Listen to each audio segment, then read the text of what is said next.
Olá pessoal, tudo bem? Vamos continuar aqui a nossa aula de teoria geral do processo. Eu vou continuar de onde a gente parou na última aula, tá? Então, para quem reclamou que não teve aula, temos aula agora. Espero quem assista. Vamos lá então. Ótimo. A gente começou a falar sobre a metodologia que deve ser aplicada para poder identificar a competência, tá? Então, o primeiro questionamento que a gente vai fazer é se a justiça nacional, se a justiça brasileira, ela é ou não competente. Tá? Depois, a partir do momento que a gente define que a justiça brasileira é competente, se essa ação vai ser proposta na justiça especializada ou na justiça comum. E, uma vez identificado que não é especializada, por exemplo, se ela vai ser proposta na justiça, identificando-se que vai ser na justiça comum, ela vai ser proposta na justiça especial, ou na federal ou na estadual. E a gente vai seguindo nesses termos, então. Então, a primeira hipótese que a gente vai ter aqui é, de fato, definir se a justiça brasileira ela é ou não competente. Para isso, a gente vai se utilizar dos artigos 21, 22 e 23 do Código de Processo Civil. Tá? Eu começo aqui falando do 23, ele trata da competência exclusiva da justiça brasileira para tratar desses assuntos. Né? Quais assuntos? Imóveis relativos, imóveis situados no Brasil, tá? A qualquer tipo de sucessão hereditária, confirmação em testamento, inventário e partilha de bens situados no Brasil. E, por fim, no caso de divórcio, separação judicial, dissolução de união estável, né? Também a partilha dos bens situados no Brasil. Importante destacar que o artigo 23 ele trata a competência exclusiva da justiça brasileira.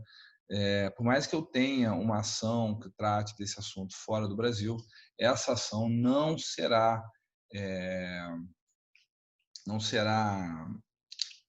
referendada aqui no Brasil, tá? É necessário que haja realmente o julgamento dentro do Brasil, ok? E o artigo 21, tá? Competência concorrente, o artigo 22 também, tá bom? Então, o artigo 21 e 22 a gente trata de competência concorrente, de modo que essa ação pode ser promovida fora do Brasil e dentro do Brasil. Há que transitar em julgado primeiro, né? A gente vai ter executoriedade dela. Então, por exemplo, você tem uma ação na França, lá foi julgado mais rápido, a decisão definitiva, pode a parte, através do procedimento de homologação de sentença estrangeira, que vocês já aprenderam com o professor João Paulo, homologar a sentença aqui no Brasil, de modo a fazer valer essa decisão aqui. Tá? Então, artigo 21, quando o réu, brasileiro ou estrangeiro, estiver domiciliado no Brasil.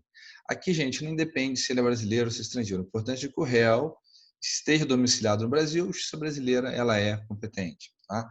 Quando a obrigação tiver que ser cumprida no território nacional, qualquer que seja a obrigação, se essa obrigação tiver que ser cumprida aqui, a justiça brasileira é competente.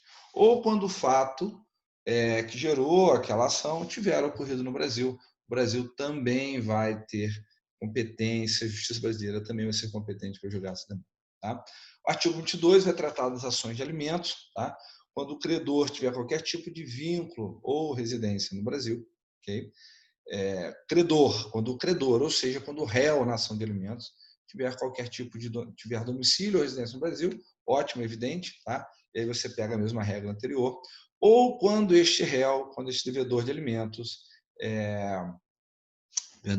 quando o credor de alimentos é o autor da ação, tá? Quando o autor da ação tiver domicílio no Brasil ou residência, ótimo, justiça brasileira é competente. Ou a segunda hipótese na ação de alimentos é quando o réu, quando o devedor de alimentos mantiver qualquer tipo de vínculo com o Brasil, de modo que ele ofira renda aqui. Então, renda, benefício econômico, qualquer coisa nesse sentido, posse de bens, propriedade de bens aqui no Brasil, tudo que seja passível de conversão em pecúnia, o justiça brasileira é competente.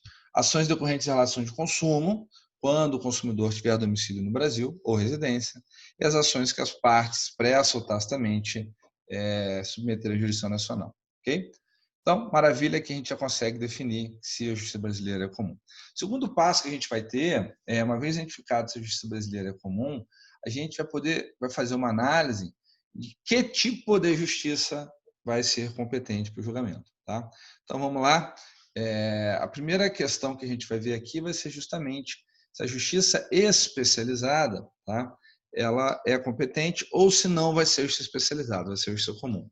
Quem é justiça especializada, gente? Justiça especializada, conforme o artigo 114, 121 e 124 da Constituição, são a justiça do trabalho, justiça eleitoral, justiça militar. Então, a primeira pergunta que a gente faz é, identificada a justiça brasileira, a gente corre lá nos artigos da Constituição e verifica se é o caso de justiça do trabalho, justiça eleitoral, justiça militar. Sendo, a gente sabe que é uma dessas três ali da justiça eleitoral, tá? Da justiça especializada. Não sendo justiça especializada, a gente vai para a regra comum, que é a regra da justiça comum, tá? Quem vai ser a justiça comum? Justiça comum é justamente essa aqui, ó, justiça federal e justiça estadual, ok? Não sendo justiça especializada, justiça comum. Justiça comum ela é subdividida em federal e estadual, ok? Então, a primeira pergunta que a gente tem que fazer, identificando que é a justiça brasileira, é saber se vai ser justiça especializada ou justiça comum. Como é que eu sei se é especializada? 114 vai ter a justiça do trabalho, competência da justiça do trabalho. 121, competência eleitoral. 124, competência militar. E aí vocês vão ter que dar uma lida na Constituição, evidentemente, para entender isso, tá? Não sendo hipótese de justiça do trabalho, eleitoral e militar, eu sei que não é especializada, aí sim, por uma questão residual, vai ser quem? Justiça comum, ok? Então, é justamente essa. Quando a gente fala aqui, uma vez identificado que não é a justiça eleitoral, não é a justiça eleitoral, não é a justiça militar, não é a justiça trabalhista, ou seja, não é a justiça especializada, a gente sabe de antemão que a gente está falando que vai ser a nossa ação processada e julgada na justiça comum, tá? E a justiça comum, conforme eu disse para vocês, ela é separada em justiça federal e justiça estadual, ok? Então, a primeira pergunta que a gente vai fazer, também em critério de divisão, é: se é justiça comum, será que vai ser feita, será que vai ser demandada, processada na justiça federal ou na justiça estadual? De novo, um critério residual. A gente vai agora no artigo 109 da Constituição, tá? São todos esses incisos que vocês vão ler, e a gente vai definir se o nosso processo está previsto aqui dentro da Justiça Federal. A ressalva que eu faço, e peço que vocês tomem bastante cuidado, é justamente essa aqui, ó. Exceto as de falência, as de acidente de trabalho, é sujeita à justiça eleitoral, militar e do trabalho, tá? Essas aqui, tomem cuidado, porque não são de competência federal por expressa exceção da lei, ok? E a outra observação que eu faço está no parágrafo 3º, ok? Que serão processadas e julgadas na Justiça Estadual, no foro de domicílio dos segurados ou beneficiados, as causas que forem parte. INSS, sempre que a comarca não seja sede de vara do juízo federal. Lembrando que existe uma lei atual aqui de 2009 que vai tratar disso, tá bom? Então, deem uma olhadinha lá. Eu, salvo engano, no meu Instagram, inclusive, eu vou até verificar isso aqui, eu fiz um videozinho, uma ocasião atrás aí, falando a respeito disso, tá? É um videozinho que eu estou, inclusive, lá na faculdade. Eu gravei de dentro da faculdade. Eu acho que é um IGTV. Não estou achando fácil aqui. Deixa eu ver se é esse. Esse aqui, ó. Estou gravando esse videozinho aqui para comentar com vocês uma alteração legislativa super recente, agora do dia 20 de setembro. Então temos aí 3 dias apenas, né? É a Lei 13.876 de 2019, agora dia 20 de novo. Hein? O que essa lei faz, gente? Ela altera, na verdade, a Lei 5.010 de 66, que trata da questão da competência delegada, né? A Constituição Federal, lá no artigo 109, parágrafo 3º, ele fala sobre a competência da Justiça Federal. Vocês vão lá e vão dar uma visualizadazinha nisso aqui, tá? Alteração da competência delegada, a gente já falou aqui, então, por favor, já falei aqui, vocês vejam lá, tá? A gente está só recapitulando o que a gente já passou na próxima aula. A partir do momento que eu identifiquei se ela é federal ou é estadual, ou mesmo se eu identifiquei se ela faz parte do trabalho, faz parte eleitoral, faz parte militar, enfim. Até agora é que a gente consegue identificar qual desses 5 ramos a gente teria a nossa causa a ser distribuída. Lembrando que, se não for federal, ela, por exceção, critério residual vai ser da Justiça Estadual. Tá? Então, percebam, gente, que a Justiça Estadual é uma justiça que recebe muito processo. Em termos quantitativos, aquele relatório Justiça em Número vai dar para a gente isso, mas com certeza ela abrange mais de 50%, mais de 60% das ações no país. Não sendo militar, não sendo eleitoral, não sendo trabalho, opa, eu sei que é justiça comum. Dentro da justiça comum, eu vou identificar se ela é justiça federal. Não sendo federal, só pode ser justiça estadual, competência residual. Então, até nesse momento, a gente vai identificar quais das 5 estruturas aqui, militar, eleitoral, trabalhista, federal e estadual, o nosso processo vai se encaixar. Pelo menos agora eu já sei, olha, meu processo se encaixa na Justiça Federal, meu processo se encaixa na Justiça Estadual, ótimo. Se encaixa na Justiça do Trabalho, ótimo. Identifiquei qual justiça. Agora a gente parte, então, para a 4ª pergunta. O conhecimento da demanda cabe a órgão superior ou a órgão inferior? Tá? O que a gente tem nessa 4ª pergunta, gente? A gente tem aqui uma questão de identificar se eu estou falando identificar que eu estou falando da competência funcional ou da competência hierárquica, tá bom, gente? Essa competência funcional ou competência hierárquica, ela leva em conta a função exercida por cada órgão jurisdicional para praticar atos do processo ou grau de jurisdição. Tá?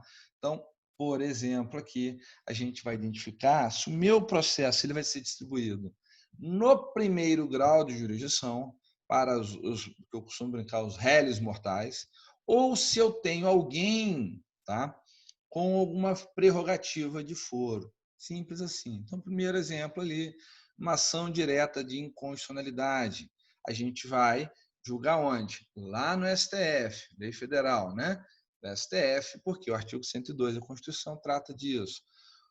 Crime comuns contra governador do estado, por exemplo, quem é que julga? É o STJ, porque o artigo 105 da Constituição trata dessa hipótese, né? Crime contra desembargadores, crimes cometidos por desembargadores, perdão, quem é que julga? O STJ, tá? São critérios que a gente vai ter de definição, porque essas pessoas têm alguma prerrogativa de foro e a competência não vai ser em 1º grau, tá? Importante destacar aqui, gente, o artigo 161 da Constituição do Estado do Rio de Janeiro, tá bom? Compete ao Tribunal de Justiça, ou seja, compete ao corpo, né, do TJ julgar, que é processar e julgar originariamente, representação de constitucionalidade de lei ou ato normativo, representação do Procurador-Geral de Justiça, tem por objeto a intervenção em município, crime comum, o vice-governador e os deputados. Lembrando que o governador é o STJ, vice-governador e deputado estadual, quem vai julgar é o Tribunal de Justiça. Nos crimes comuns e nos crimes de responsabilidade, quem? O secretário de Estado, tá? Os juízes estaduais, os membros do Ministério Público, os membros das Procuradorias Gerais do Estado, os membros da Assembleia Legislativa, os defensores públicos, delegados de polícia, ok? Ressalvado, evidentemente, a competência da Justiça Eleitoral. Os prefeitos, vice-prefeitos e vereadores também são competência do Tribunal de Justiça. Vai julgar mandado de segurança, habeas data, contra atos dessa galera toda. E o inciso 5º, que é o mais comum para nós, seres humanos, réis mortais, julgar em grau de recurso as causas decididas em primeira instância no âmbito da sua competência. Tá? Então, a competência do Tribunal de Justiça vai ser basicamente essa aí. Ok? Então, a competência funcional é a competência em nível horizontal e em nível vertical. Tá bom, gente? Competência em nível horizontal significa o quê? Instaurado um processo perante um determinado órgão jurisdicional, atribui-se a outro órgão distinto do primeiro a competência para, dentro do mesmo processo, exercer uma determinada função. A gente está falando aqui, gente, das cartas, tá? Principalmente da carta precatória. Então, por exemplo, o ato, eu tenho um processo que ocorre em Volta Redonda. Se eu preciso praticar um ato de citação, uma intimação, realizar uma penhora, lá em Angra dos Reis, o juiz de Volta Redonda, a gente vai olhar isso quando falar da competência territorial, não tem competência para praticar um ato em Angra dos Reis. Então, o que ele faz?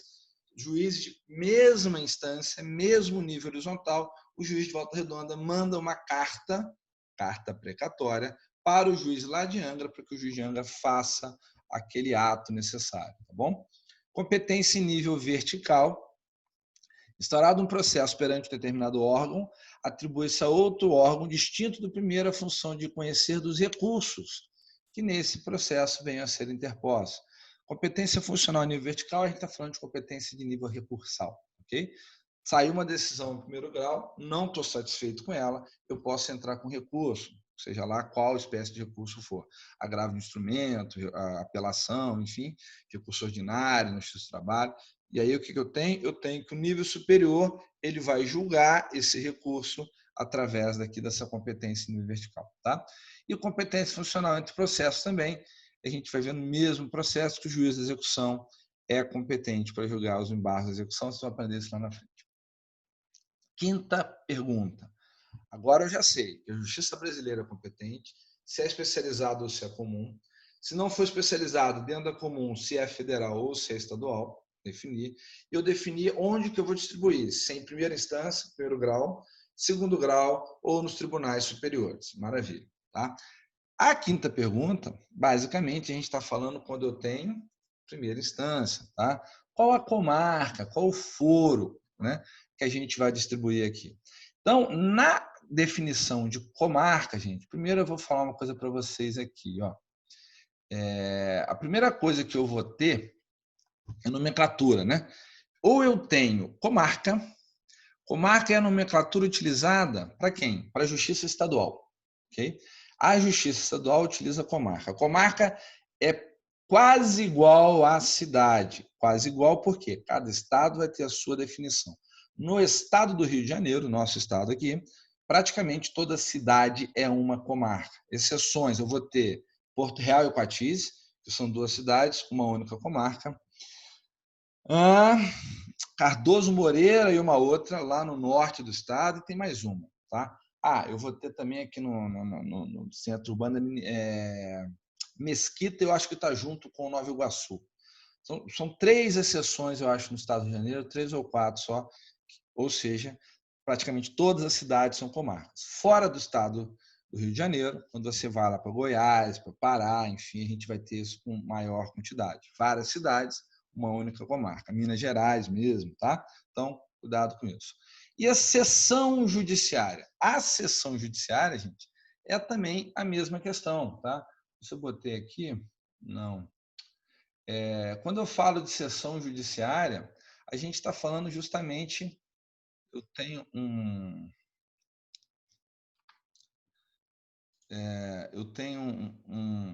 opa, voltou. Um mapinha, vou achar esse mapinha, espera aí.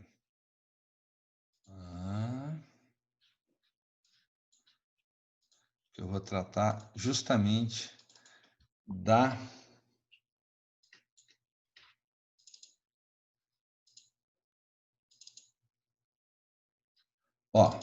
mapa da Jurisdição Federal do Estado do Rio de Janeiro. Agora, eu não sei se vocês estão vendo, né? Espera aí.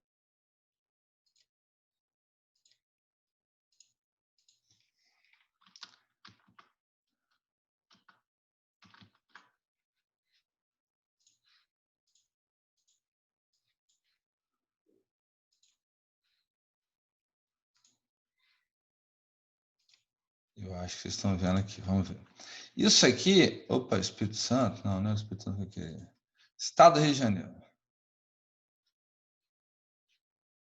O Estado do Rio de Janeiro, gente, isso aqui é o mapa da seção judiciária federal do Estado do Rio de Janeiro. A gente pega aqui, a nossa região, Volta Redonda, Barra Mansa e Pinheiral. Isso é uma subseção judiciária cuja sede é Volta Redonda. Aí eu tenho Resende, Itatiaia, Porto Real, Coatis. Outra subseção judiciária cuja sede é Resende. Aqui do lado, Barra do Piraí Piraí, Mendes, Vassoura, Rio das Flores e Valença. Outra subseção judiciária cuja sede é Barra do Piraí. Então, isso aqui, gente, para o estado inteiro, tá? Percebam que existe esse mapa aqui no estado inteiro que vai definir as seções judiciárias e quem vão ser a sede. Ou seja, quando eu falo de competência territorial, o nome que a gente vai ter é comarca ou seção judiciária, tá? Subseção judiciária. Lembrando que comarca a gente está falando de justiça estadual, subseção judiciária, justiça federal, tá?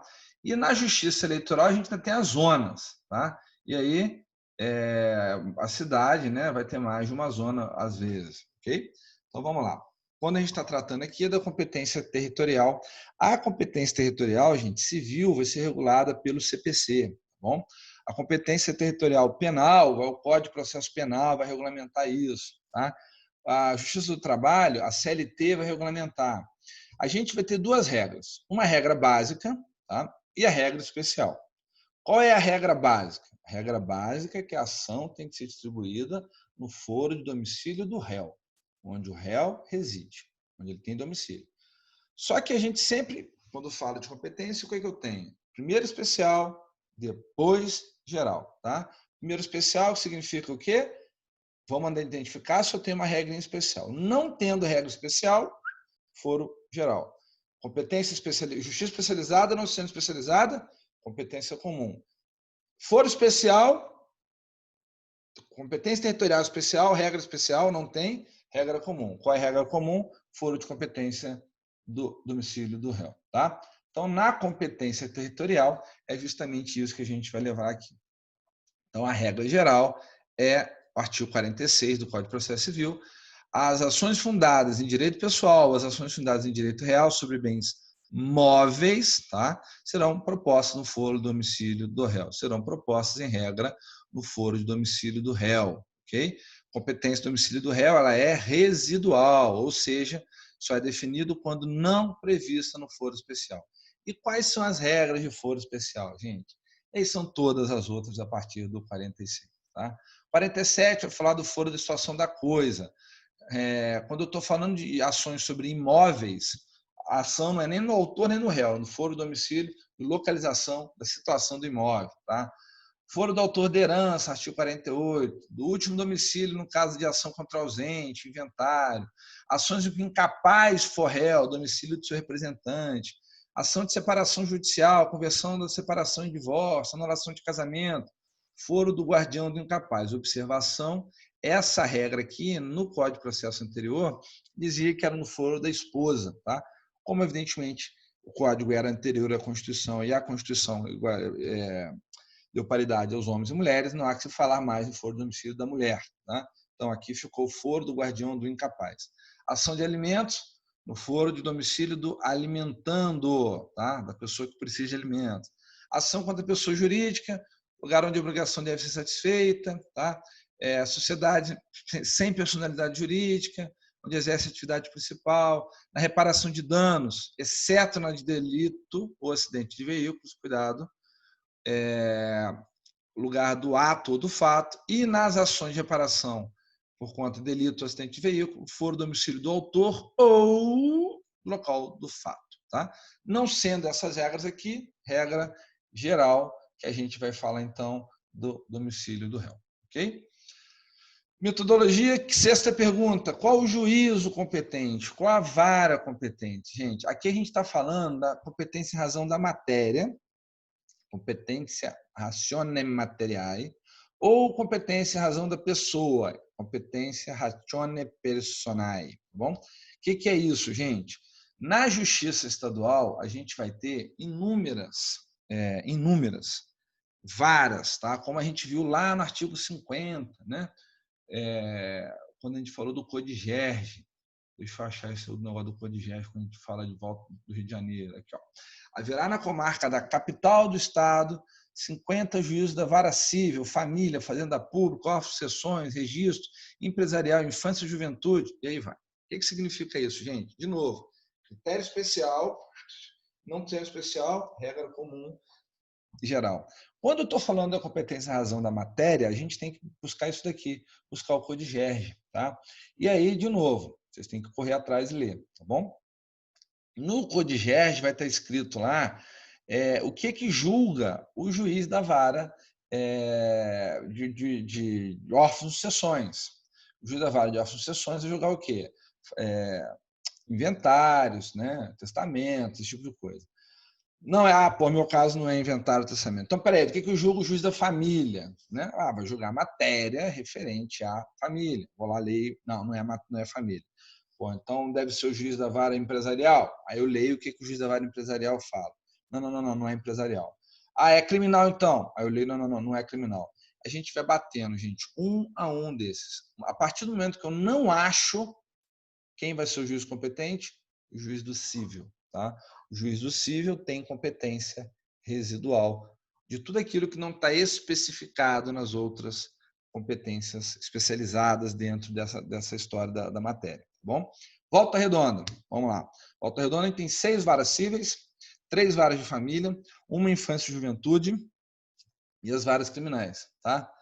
Pô, meu processo é empresarial. Tem vara empresarial em Volta Redonda? Não. Então, com certeza vai ser vara civil. Até porque a lei diz expressamente isso. O DGR diz expressamente isso. A minha ação é sobre divórcio. Opa, divórcio é competência, é da vara de família. A minha ação é para fazer um registro, vou fazer uma alteração de registro. Opa, lá no CODIGERG vai dizer que registro em Volta Redonda eventualmente vai para a família ou vai para o civil, tá? Então, é assim que a gente vai fazer essa definição. E eu tenho também a competência e razão da pessoa, porque quando eu entro com uma ação, por exemplo, contra o município do Rio de Janeiro, tá? O ente lá, o ente público, o município do Rio de Janeiro, lá na capital do estado, vai ser o foro para eu entrar com essa ação lá no Rio de Janeiro. Lá vai ter uma matéria, uma competência da matéria, vara de fazenda pública, tá? Então, nas varas de fazenda pública, a gente tem aqui uma definição de qual juízo, tá? Qual a vara de fazenda pública, em razão da pessoa, tá bom? Ratione personae. Por fim, qual é o juiz competente? A história do juiz competente ela só vai ter utilidade quando eu tiver mais de um juiz com a mesma competência. Por exemplo, Volta Redonda, tem 6 juízes da vara civil, né?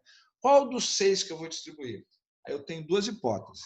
Quando a minha ação é uma ação que eu estou começando, né? Eu vou iniciar a minha ação, não tem nada relativo àquilo já sendo julgado, vai simplesmente ocorrer um sorteio, tá bom?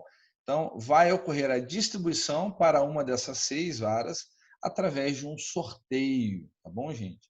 A gente vai sortear e vai cair para um desses aí, ok? Então, mero sorteio aleatório realmente feito pelo próprio computador. A gente não direciona para juízo nenhum. Agora, se eu estou entrando com uma ação que tem alguma coisa relativa a uma outra ação já em curso, o que a gente faz nessas hipóteses? A gente distribui para o juízo, tá? Qual o juiz que já está julgando aquilo lá. Terceira vara civil de Volta Redonda. Eu vou distribuir para a terceira vara civil de Volta Redonda. A gente vai aprender agora na próxima aula isso aqui. E o juiz identificando que existe ali alguma correlação, ele vai efetivamente entender se é ou não o caso de conexão, de continência, e aí ele vai juntar. Se não for, ele vai mandar livre de distribuição e aí vai ser sorteado também por sorteio. Ok? Vamos terminar essa parte aqui. Daqui a pouco eu volto.